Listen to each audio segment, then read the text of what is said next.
Punahilkka kauan sitten eli pienessä kylässä metsän siimeksessä tyttö äitinsä kanssa. Kaikki kutsuivat tyttöä Punahilkaksi, sillä hänellä oli yleensä yllään kirkkaanpunainen hupullinen viitta, jonka hänen isoäitinsä oli hänelle ommellut. Voisitko viedä tämän herkkukorin isoäidillesi? Hän makaa sairaana vuoteessaan, hänen äitinsä pyysi. Mene metsän läpi, mutta älä puhu tuntemattomille, sanoi äiti.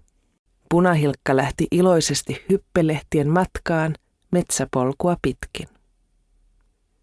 Aurinko paistoi, taivas oli sininen ja linnut lauloivat puissa. Mutta sitten hän tapasi ison suden.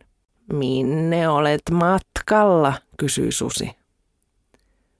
Olen viemässä tätä koria isoäidilleni, Punahilkka vastasi.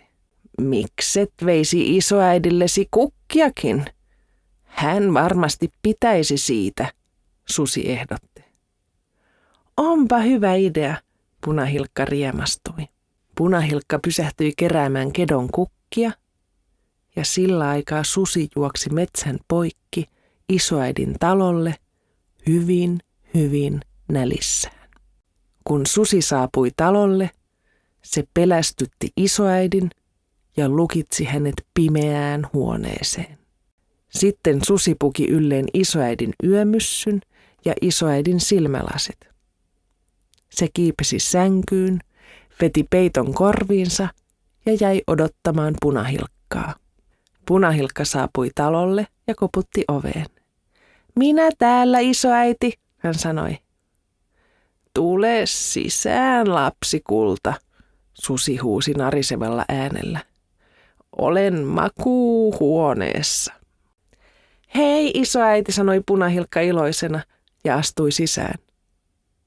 Mutta hän hämmästyi näkemästään. Miksi sinulla on noin suuret silmät, isoäiti, kysyi Punahilkka. Jotta voisin nähdä sinut paremmin, susi vastasi. Mutta miksi sinulla on noin suuret korvat, isoäiti? Punahilkka kysyi. Jotta kuulisin sinut paremmin, sanoi susi. Ja miksi sinulla on noin suuret hampaat? Punahilkka kysyi. Jotta voisin syödä sinut paremmin, sanoi susi ja hyökkäsi pikkutytön kimppuun.